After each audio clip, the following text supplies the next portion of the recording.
Kamusta na mga tropa ko sa Amerika? Magsisimula na tayo magluto ng masarap na JC Bagoong. Mag-iinit tayo ng mantika at sisimulan nating ilagay ang mga pampalasa. Mga tropa, simulan na natin mag-isa ng bawang para sa masarap na Texas JC Bagoong. Halo-halo lang hanggang lumabas ang aroma. Sunod ay ang ating fresh onion.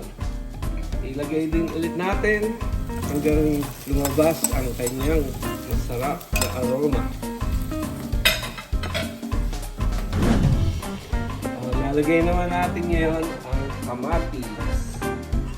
Pampasarap ng lasa.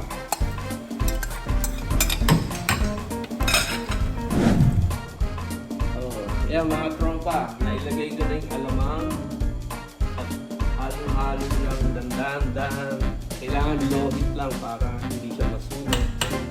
Antayin lang natin ma-reduce yung liquid at mag-iba yung kulay at malapit na maluto ang sarap na Texas JC Bagoong.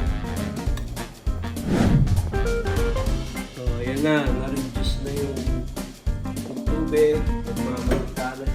Malapit na siyang maluto pero kailangan haluin mabuti para hindi masunog.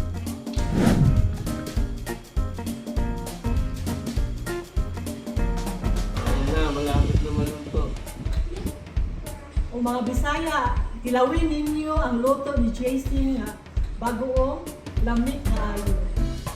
Magpangita ka. Ayan, luto na ang Texas JC Bagoong mga tropa.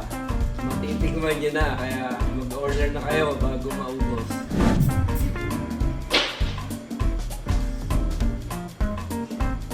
Mga tropa sa Amerika, ready na yung order nyo. Tatakalin na natin.